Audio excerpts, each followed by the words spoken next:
नमस्कार, लोकमंच न्यूज देख रहे हैं आप। मैं हूं आपके साथ सुरभि राजपूत। उत्तर प्रदेश में 2022 में विधानसभा चुनाव होने वाला है। यूपी के चुनाव पर पूरे देश की निगाह रहती है। इस कारण ये चुनाव और भी काफी खास हो जाता है। पश्चिम बंगाल में हार के बाद बीजेपी के लिए इस बार का चुनाव वैसे भी हर मायने में बहुत ही खास है। यूपी के सीएम योगी आदित्यनाथ के लिए एक सुखद खबर भी आ रही है, क्योंकि एएनएस वोटर्स स्नैप पोल के अनुसार राज्य में 52% लोग मानते हैं कि 2022 में योगी यूपी की चुनाव जरूर जीतेंगे, यूपी का चुनाव जरूर जीतेंगे। हालांकि टाइम्स ऑफ इंडिया में एक खबर छपी है। अगर हम उस खबर की बात करें तो 37% लोगों का यह भी मानना है कि योगी यूपी विधानसभा चुनाव नहीं जीत पाएंगे। बहरहाल 2017 में बीजेपी ने प्रधानमंत्री नरेंद्र मोदी के नेतृत्व में उत्तर प्रदेश में बड़ी जीत हासिल की थी। बीजेपी ने 312 सीटें जीती थी, जबकि सपा 47, बसपा 19 और कांग्रेस केवल 7 ही सीटें जीत पाई थी। राज्य में बीजेपी की सरकार बनने के बाद योगी आदित्यनाथ को सत्ता की कमान सौंपी गई थी और एक बार फिर से योगी आदित्यनाथ के ही नेतृत्व में यूपी के अंदर विधानसभा चुनाव लड़ेगी बीजेपी। और देखना अहम होगा, क्योंकि जिस तरीके से लगातार बीजेपी को लेकर सभी पार्टियां एकजुट हो गई है, सभी पार्टियां हमलावर है। अगर हम बात करें सपा की, बसपा की, कांग्रेस की, छोटे मोटे दल सभी एकजुट हो गए हैं और बीजेपी सरकार पर जमकर हमलावर है। इस बार का विधानसभा चुनाव काफी खास होने वाला है, क्योंकि कोरोना काल में जिस तरीके से यूपी के अंदर तबाही देखने को मिली थी, उन सब चीजों को लेकर विपक्ष लगातार सरकार पर हमलावर है। और इसी पर आज हम चर्चा करने वाले हैं। हमारे साथ यूपी के अलग अलग जिलों से संवाददाता जुड़ेंगे, उनसे बातचीत करने की कोशिश करेंगे कि क्या रणनीति तैयार की जा रही है सभी पार्टियों के द्वारा, और क्या जिस तरीके से लगातार बीजेपी दावा कर रही है कि इस बार का जो विधानसभा चुनाव है वो बीजेपी ही जीतेगी, उनका दावा कितने हद तक सही होने वाला है। और सच में क्या एक बार फिर से मुख्यमंत्री के पद पर, मुख्यमंत्री के सत्ता पर जो काबिज होंगे वो योगी आदित्यनाथ ही हो पाएंगे, क्योंकि एक एग्जिट पोल को लेकर जो आंकड़े लगाए गए हैं, जो लगातार जो आंकड़े सामने आ रहे हैं, एग्जिट पोल के अनुसार ये बात कर लिया जाए तो 52% लोगों का ऐसा मानना है कि इस बार का जो चुनाव है वो बीजेपी ही जीतेगी। हालांकि 37% लोग ऐसे भी हैं जो कहते हैं कि बीजेपी चुनाव हार जाएगी।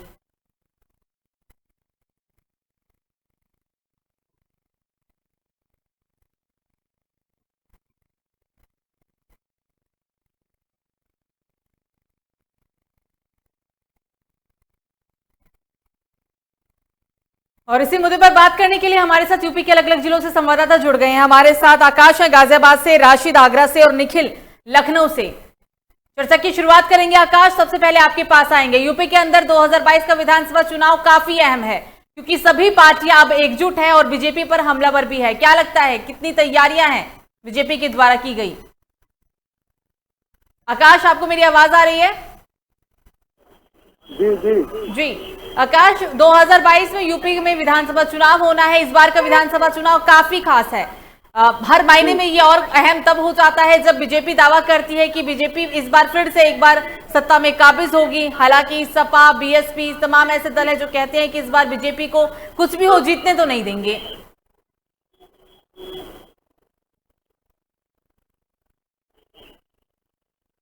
आकाश, आप मुझे सुन पा रहे हैं? आपको मेरी आवाज आ रही है? जी जी जी प्रश्न आपने सुना आकाश? हम एक बार फिर से दोहराऊं दोबारा जी।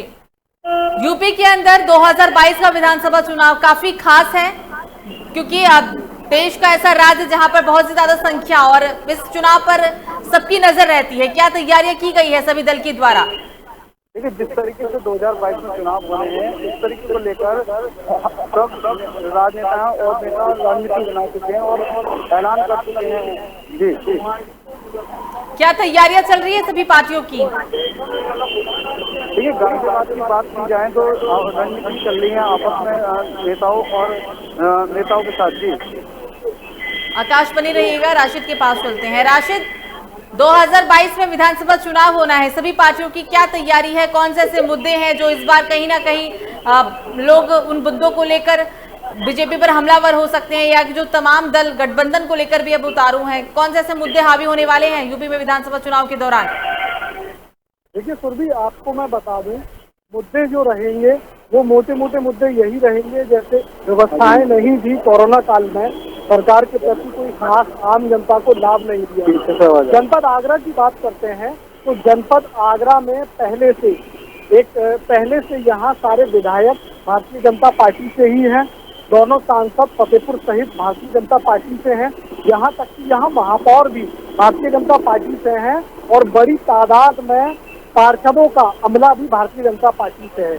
आगरा की बात करें तो जनपद आगरा में तो भारतीय जनता पार्टी की बल्ले बल्ले है ही, क्योंकि एक वक्त ऐसा था कि भारतीय ये जो आगरा जनपद है ये बहुजन समाज पार्टी का गढ़ कहलाया करता था। अब बहुजन समाज पार्टी की जो कार्य क्षमता है वो पहले से कम हो गई है। ब्राह्मण वोट को लुभाने में लगे तो हुए हैं, लेकिन दलित वोट की तरफ मायावती का ध्यान नहीं है, जिसकी वजह से आगरा काफी कमजोर होता हुआ नजर आ रहा है विपक्ष के पास। समाजवादी पार्टी का कोई वोट बैंक आगरा में नहीं है, बहुत कम वोट बैंक नामात्र समाजवादी पार्टी का आगरा में है, लेकिन इस बार वो भी खास तौर पर वोट डलता हुआ नजर नहीं आ रहा है। इसलिए कह सकते हैं निश्चित तौर पर कि भारतीय जनता पार्टी जनपद आगरा में काफी मजबूत है। यही वजह रही है कि राज्यसभा सांसद भी भारतीय जनता पार्टी के नेतृत्व में आगरा में दिया है, तो राज्य मंत्री दिए हैं, इसके साथ ही केंद्र में भी मंत्री दे दिए हैं आगरा से, और काफी बड़ी तादाद के अंदर विधान दल सचेतक भी आगरा से दिए हैं।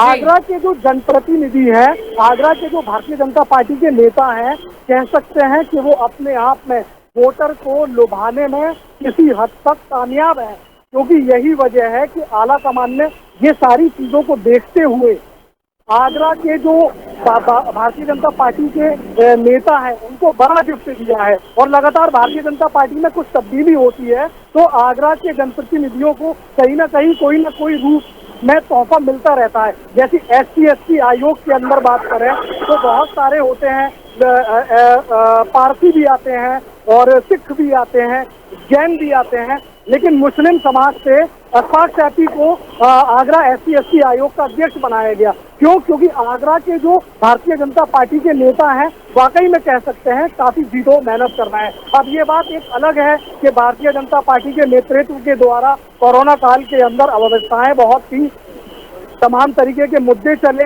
महंगाई को लेकर चर्चा हो रही है। विपक्ष महंगाई के मुद्दे को लेकर इस बार विधानसभा बुलाने चला है, क्योंकि महंगाई इस वक्त बड़ा मुद्दा है। आम जनता भी महंगाई के मुद्दे को भुला नहीं पा रही है। 2022 में चुनाव काफी नजदीक है और इस माहौल के अंदर रेट बढ़ रहे हैं, पेट्रोल के, ट्रांसपोर्टेशन बढ़ रहा है, और दूसरी चीज रसोई को मैनेज करना आम आदमी के लिए मुश्किल हो गया है। घरेलू सिलेंडर बढ़ रहे हैं, तेल जो खाने का तेल होता है उसकी कीमतें बढ़ रही हैं। तो कहीं ना कहीं अगर भारतीय जनता पार्टी को जनपद आगरा से नुकसान होता है तो स्वयं वो अपने कार्यश्रेणी के जिम्मेदार होंगे। भारतीय जनता पार्टी का जो आगरे का जो जनप्रतिनिधियों का अमला है वो तो पूरी जीतोड़ मेहनत में लगा हुआ है और उसके परिणाम देखने को लगातार मिल रहे हैं। अभी जिला पंचायत अध्यक्ष भी भारतीय जनता पार्टी से नियुक्त हुई है, ब्लॉक प्रमुख में भी भारतीय जनता पार्टी का देखिए विपक्ष सामना नहीं कर रहा है। लोकतंत्र के अंदर विपक्ष की जो भूमिका होती है वो बेइंतहा मजबूत होती है, लेकिन जनपद आगरे में जो विपक्षीय नेता हैं वो कहीं ना कहीं मजबूती से खड़े नहीं हुए हैं, आम वोटर के साथ भी और अपनी पार्टियों के साथ भी। कोई कहीं जाता है, अब देखिए टूटने का दौर शुरू हो गया। धर्मपाल जो पूर्व विधायक थे बहुजन समाज पार्टी से, अब वो चले गए समाजवादी पार्टी के अंदर। तो कहीं ना कहीं निश्चित तौर पर ये कह सकते हैं कि विपक्ष अपनी सही भूमिका को अदा नहीं कर रहा है, जिसका फायदा भारतीय जनता पार्टी को बार बार मिल रहा है। पूर्वी बिल्कुल राशिद, ये तो पार्टियों की तैयारी है, ये पार्टी के लोग सोच रहे हैं कि किस तरीके से चुनाव लड़ना है, कौन से मुद्दे होंगे जो जनता के बीच लेकर आएंगे, लेकिन जनता क्या सोचती है, आगरा की जनता क्या सोचती है? हाँ, जैसा मैंने बताया सुरभि आपको, आगरा की जनता का मानना ये है, देखिए जनता जो चाहती है वो राहत चाहती है। अब अगर वोट बैंक की बात करें तो भारतीय जनता पार्टी से वोटर नाराज तो है, क्योंकि रोजमर्रा की जिंदगी जो बसर करता है आम आदमी वो कहीं ना कहीं निश्चित तौर पर मुश्किल होता चला जा रहा है। अब देखिए आदमी खाना तो खाएगा, खाना नहीं खाएगा तो जिंदगी कैसे जिएगा, और खाने के सामानों पे रेटें लगातार बढ़ रही हैं। जुमलेबाजी तो चलती रहती है, विपक्ष अपनी बात कहेगा, सरकार अपनी बात कहेगी, लेकिन आम जनता की बात सुनने के लिए कोई तैयार नहीं है। अब देखिए, जनप्रतिनिधियों की बात करें तो विपक्ष की बात करें या फिर सत्ता की बात करें, आम जो जनप्रतिनिधि है विधानसभा चुनाव में जो प्रत्याशी अपना दमखम लगाएंगे, अपने आप को खपा देंगे, बिल्कुल पूरी मेहनत करेंगे, पसीने पोंछने के लिए जिनके पास रुमाल नहीं होंगे, दौड़ रहे होंगे, भाग रहे होंगे, लेकिन अगर वो जीत जाते हैं तो आम लोगों को नजर भी नहीं आते हैं, जनता दरबार लगते हैं, कितनों की शिकायत सुनी नहीं जाती है, कितनों की शिकायत सुनी जाती है तो उनके समाधान नहीं हो पाते हैं। तो कहीं ना कहीं आम जनता अपने आप को ठगा महसूस कर रही है, चाहे वो विपक्ष की बात कहें, इससे पहले समाजवादी पार्टी की सरकार थी, उसमें भी जनप्रतिनिधियों का आम जनता को मिलना मुश्किल था, फोन उठते नहीं है विधायकों के, सत्ता की बात करें या विपक्ष की। इससे पहले बहुजन समाज पार्टी की बात थी, बीएसपी के नेताओं का तो क्या कहना, वो तो मिलते ही नहीं है, उनकी नेता नहीं मिलती है तो वो कैसे मिलेंगे आम आदमी से। तो ये बात है, निश्चित तौर पर आम आदमी का कहीं कोई फायदा नहीं होने वाला है। जनप्रतिनिधि सिर्फ अपने लिए चुनाव लड़ रहे हैं, कहीं ना कहीं अहम मुद्दा जो आएगा वो जातिवाद को, देखिए जातिवाद के आधार पर हमारे उत्तर प्रदेश के अंदर चुनाव होते हैं, सीटों का बंटवारा भी जातिवाद के आधार पर ही होता है। तो ये कह सकते हैं कहीं ना कहीं जातिवाद जो है वो चुनाव पर हावी होगा नजर आता है और बार बार नजर आता है। समझ में ये नहीं आता है कि आम वोटर क्यों नहीं इन बातों को समझता है। जब चुनाव का टाइम आता है, कोई ना कोई ऐसा मुद्दा विपक्ष की बात करें या सत्ता की बात करें, लाकर सामने खड़ा कर देते हैं, भोली वाली जनता भूल जाती है, फिर वोट कर देती है, लेकिन फिर 5 साल तक अपने जनप्रतिनिधियों को कोसती रहती है। तो निश्चित तौर पर यह कहना सही होगा कि आम वोटर को भी ये बात समझनी होगी कि किस पार्टी को सहयोग करने में उनका फायदा है। जनप्रतिनिधियों का जनता से सीधा संवाद होना बेहद जरूरी होता है, लेकिन जीतने के बाद जनप्रतिनिधि आम जनता को नजर तक नहीं आते हैं। सुरभि, बिल्कुल, राशिद बनी रहेगा। निखिल के पास चलते हैं। निखिल, यूपी के चुनाव पर पूरे देश की निगाह रहती है, क्योंकि राज्य के अगर हम आधार पर बात करें तो यूपी सबसे बड़ा राज्य है संख्या के आधार पर भी। इस बार का चुनाव कैसे खास हो सकता है और चुनाव को लेकर क्या तैयारियां हैं? जिले में कौन सी पार्टी की लहर देखी जा रही है?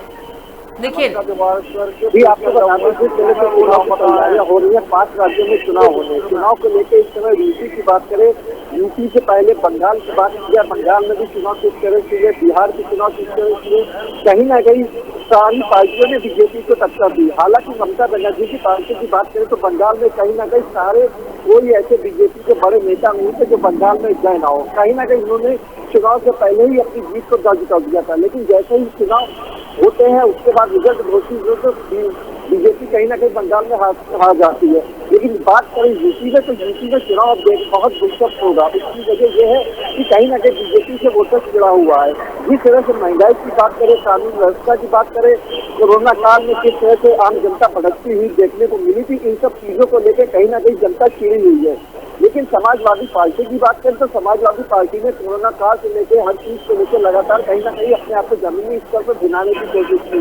इसके बाद बात करें कानून व्यवस्था की, कानून व्यवस्था में लेकर कहीं ना कहीं बीजेपी का पंच कमजोर देखने को मिल रहा है। आपको बता दें जिस तरह कानपुर के कुलदीप सेंगर का मामला हो या फिर हथेश की घटना हो, कहीं ना कहीं सरकार को संजीदा होना पड़ा था। हालांकि सरकार कहीं ना कहीं कार्रवाई करने में पीछे बहुत कमजोर देखने को मिलती है, लेकिन बाद में जब कार्रवाई करती है तो इन्हीं सब चीजों लेकर जनता कहीं ना कहीं अपने आप को देख रही है। बात करें महंगाई की, महंगाई भी इस समय चरम सीमा के पार है, लगातार महंगाई बढ़ती जा रही है। गैस सिलेंडर जब फ्लैट का हो या सिटी आलो का एक दाम से भी चल रहे हैं, तो इन सब चीजों को लेकर जनता जुड़ी। और कहीं ना कहीं वोटर की बात करें तो वोटर इस समय बीजेपी से जुड़ा हुआ और सपा के पक्ष में देखने को मिल रहा है। और कहीं ना कहीं सपा ही एक ऐसी पार्टी है जो इस समय बीजेपी को टक्कर यूपी में दे रही है। बसपा की बात करें तो बसपा ने कहीं ना कहीं सतीश चंद्र मिश्रा उत्तर प्रदेश में ब्राह्मण रैलियां लगातार चल रहे हैं, लेकिन कहीं ना कहीं बसपा को इससे कोई फायदा नहीं मिलेगा। जो फायदा होगा सपा और बीजेपी के बीच में होगा।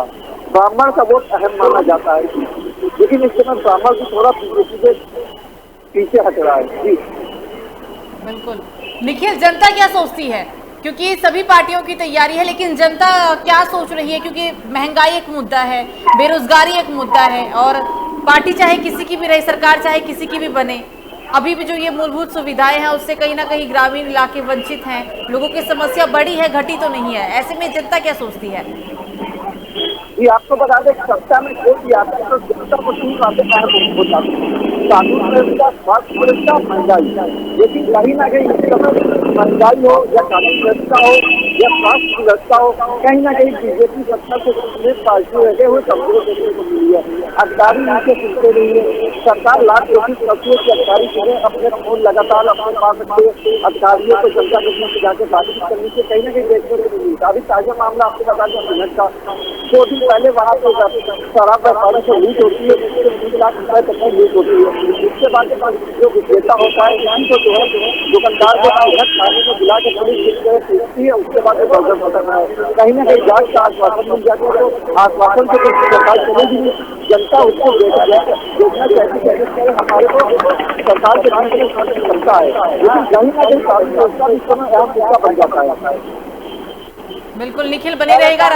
राशिद के पास चलते हैं। राशिद, यूपी के अंदर जो इस बार का चुनाव है वो सीधे मायने में सपा और भाजपा का है, सीधी टक्कर है, क्योंकि लगातार जो समाजवादी पार्टी के कार्यकर्ता हैं, बड़े बड़े नेता हैं, वो ऐसे मुद्दे लेकर आए हैं, क्योंकि बेरोजगारी को लेकर है, महंगाई को लेकर है, यूपी के अलग अलग जिलों में धरना प्रदर्शन किया जा रहा है। यानी उन्हें पता है कि किन मुद्दों को लेकर जनता के पास जाना चाहिए और किन मुद्दों पर को लेकर ही सरकार को घेरा जा सकता है। बसपा जातिवाद चुनाव पर आ गई, कांग्रेस पार्टी की तैयारियां हैं, हालांकि प्रियंका गांधी वाड्रा का दौरा भी हुआ, लेकिन अभी जो सीधे टक्कर है वो हर मायने में भाजपा और सपा में है। आपको भी ऐसा ही लगता है? जी बिल्कुल सुरभि, कह सकते हैं। जमीनी स्तर पर बात करें तो भारतीय जनता पार्टी और समाजवादी पार्टी की कांटेदार टक्कर है उत्तर प्रदेश के अंदर। क्योंकि देखिए एक बड़ी बात यह है कि फिर मैं वही कहूंगा, जातिवाद का मुद्दा जो है वो सारे मुद्दों पर हावी है। अब अखिलेश यादव जी को देख लीजिए, जो ब्राह्मण वोट को लुभाने के चक्कर में वो मुद्दों से कहीं ना कहीं भटकते हुए नजर आ रहे हैं, जबकि मुद्दे बहुत बड़े हैं। आगरा के जो समाजवादी पार्टी के नेता हैं वो निश्चित तौर पर हम लोग कह सकते हैं कि सही रिपोर्ट आलाकमान को नहीं करते हैं। भारतीय जनता पार्टी की विधायक हैं हेमलता दिवाकर, अभी कल उनके पोस्टर लग गए थे उनके क्षेत्र के अंदर लापता होने के। भारतीय जनता पार्टी के सांसद और भी विधायक हैं जिनके पोस्टर आगरा शहर में लग चुके हैं, और उससे साफ तौर पर यह भी लिखा होता है इनका पता, विधायक जी का पता बताने वाले को निश्चित तौर पर एक इनाम दिया जाएगा। तो ये जो बड़े मुद्दे हैं जमीनी स्तर के, कहीं ना कहीं अखिलेश यादव अपनी भूमिका निभाने में असफल जो हो रहे हैं, उसकी अहम वजह यह है कि आगरा के जो सपा के जनप्रतिनिधि हैं वो कमांड जो है सही तरीके से नहीं कर पा रहे हैं। जिला पंचायत की बात करें तो देखिए आगरा के जो जिलाध्यक्ष थे राम गोपाल बघेल, उनके ऊपर आरोप लगाकर आगरा ही नहीं कई जिलाध्यक्ष निष्कासित किए गए। अब जब आप ऐसे जिलाध्यक्ष जिलों के अंदर मनोनीत करोगे तो वो आपको कहाँ से फायदा दे पाएंगे। दूसरी बात यह है कि समाजवादी पार्टी की बात करते हैं तो बिल्कुल ये बात कह सकते हैं कि इस बार अगर भारतीय जनता पार्टी को कोई पीछे कर सकता है तो वो समाजवादी पार्टी ही है, क्योंकि दूसरी बात ये भी है कि अखिलेश यादव को जमीन पर उतरना पड़ेगा। सोशल मीडिया पर और आप देख रहे होंगे वीडियो कमेंट लोगों के आते हैं इस तरीके के कि एसी रूम अखिलेश यादव छोड़ने को तैयार नहीं है और उनके जो नेता हैं वो जमीन पर उतरकर काम कर रहे हैं। तो ये सारी चीजों को देखना पड़ेगा। महंगाई बहुत बड़ा मुद्दा है जो सरकार को गिराने में सफल हो सकता है विपक्ष, लेकिन विपक्ष कहीं ना कहीं अपनी भूमिका में कमजोर दिखाई दे रहा है। अब अगर आम जनता की बात करें तो लोगों का यही कहना है कि महंगाई से हम लोग परेशान हैं, लेकिन विकल्प के रूप में आदमी जाए तो कहाँ जाए।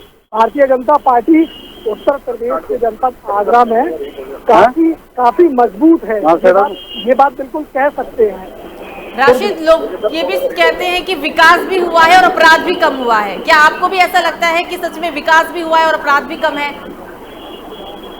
देखिए विकास की बात करते हैं तो विकास की जो प्रतिशत है वो घटी है, और अगर हम बात करते हैं प्रशासनिक मामलों की तो देखिए अपराधों की श्रेणी, आगरा के अंदर बैंकें लुट गई, आगरा के अंदर एटीएम लुट गए, इससे ज्यादा क्या होगा? अब बताइए, खुले तौर पर एक घर के अंदर 3-4 लोगों को मार दिया जाता है। अपराधियों के हौसले बुलंद हैं, अपराधी जरा भी डर नहीं रहे हैं प्रशासन से, जबकि आगरा के जो प्रशासनिक अधिकारी हैं ताबड़तोड़ खुलासे कर रहे हैं। शराब जो है फर्जी आगरा में पकड़े जाना आम बात है। 80 मतलब 400 लीटर पता नहीं कितनी भारी मात्रा के अंदर बार बार फर्जी शराब पकड़ी जाती है। मर्डर और जैसी जो घटनाएं हैं वो होना आम हो गई हैं। अब ये देखिए, आप ये अपराध की बड़ी श्रेणी है। आगरा के अंदर अपहरण होना, देखिए पहले के दौर में बड़ी मुश्किल बातें लगती थी, डॉक्टर का अपहरण हो जाता है। ये अपने आप में क्या छोटे मुद्दे नहीं है, ये मुद्दे भारतीय जनता पार्टी को कहीं ना कहीं कमजोर करते हैं और बहुत ज्यादा कमजोर करते हैं। लेकिन फिर बात यही आती है कि विपक्ष अपनी भूमिका सही अदा तो करे, मजबूती से आम जनता के साथ खड़ा तो हो। विपक्ष के नेता बार बार यही बात चिल्लाते हैं कि कहीं ना कहीं जो मजबूती से आवाज उठाता है उसको निश्चित तौर पर किसी मामले के अंदर लिप्त कर दिया जाता है। तो डर तो आपके मन में पहले ही घुसा हुआ है। आप अब देखिए, वोटर की बात करें तो आजम खान को लेकर मुस्लिम वोट कहीं ना कहीं समाजवादी पार्टी से नाराज है। समाजवादी पार्टी का मूल वोट बैंक जो है वो मुस्लिम समाज का वोट बैंक है और यादव समाज का है। लेकिन ब्राह्मणों को लुभाने के चक्कर में अपने मुस्लिम मूल वोट बैंक को समाजवादी पार्टी कहीं ना कहीं दांव पे लगा चुकी है पहले से ही। क्योंकि जैसे तो हमने बिहार विधानसभा चुनाव में देखा, AIMIM का जो मसूदुद्दीन ओवैसी है वहां पर उनका काफी अच्छा प्रदर्शन देखने को मिला। मुस्लिम वोट जो है वो काफी 100% उनके हिस्से में ही आया। शायद इस बार भी ऐसा ही कुछ हो। हाँ, बहुत अच्छी बात कही सुरभि आपने। देखिए, भारतीय जनता पार्टी की आगरे के अंदर चांदी कटने वाली है। उसका मुख्य कारण ये है कि देखिए, जो AIMIM पूरे तरीके से चुनावी बिगुल फूंक चुकी है, ऐलान कर चुकी है कि उत्तर प्रदेश विधानसभा चुनाव में हम लोग चुनाव तो अपने प्रत्याशी उतारेंगे। आजाद समाज पार्टी भी बिगुल फूंक चुकी है, आम आदमी पार्टी भी बिगुल फूंक चुकी है। ये लोग किसका वोट बैंक कम करेंगे? ये निश्चित तौर पर आम वोटर भी जानता है कि ये समाजवादी पार्टी का और बहुजन समाज पार्टी का वोटर ही कटेगा कहीं ना कहीं। ये बहुत बड़ी बात आपने कही है। भारतीय जनता पार्टी को मजबूत करने में ये छोटे दल भी अपनी अहम भूमिका बखूबी अदा करेंगे। अगर गठबंधन, जैसे कि अखिलेश यादव ने बड़ा दिल करके खुले तौर पर ये बात कही है कि छोटे दल हमारे साथ आए भारतीय जनता पार्टी को रोकने के लिए, ये बहुत बड़ा विकल्प है और बहुत अच्छी बात है समाजवादी पार्टी के लिए। अगर ये दल समाजवादी पार्टी के साथ चले जाते हैं तो कहीं ना कहीं फायदा हासिल हो सकता है। और अगर ये टुकड़ों में बचकर चुनावी मैदान में अपने प्रत्याशी उतारेंगे तो निश्चित तौर पर मुस्लिम वोट, दलित वोट टुकड़ों में बट जाएगा और जिसका फायदा सीधे तौर पर भारतीय जनता पार्टी को होने वाला है। बिल्कुल, क्योंकि अखिलेश यादव यहाँ ये भी कहते हैं कि कुछ भी हो जाए बीजेपी को तो चुनाव जीतने नहीं देंगे। राशिद, आपने अपना कीमती समय निकाला, इसके लिए बहुत बहुत शुक्रिया। हमारे साथ आकाश थे गाजियाबाद से, राशिद थे आगरा से और निखिल थे लखनऊ से। तो हम 2022 में होने वाले विधानसभा चुनाव को लेकर बात कर रहे थे, क्योंकि जिस तरीके से अभी से ही सभी पार्टियों की तैयारी जोरों पर है। हालांकि अभी 6 महीने हैं चुनाव होने को लेकर, चुनाव होने में भी 6 महीने बाकी है, लेकिन 6 महीने पहले से ही सभी पार्टियों की तैयारी विधानसभा चुनाव को लेकर अभी शुरू हो चुकी है। फिलहाल अभी के लिए मुझे दीजिए इजाजत। लोकमंच न्यूज पर खबरों का सिलसिला जारी रहेगा। नमस्कार।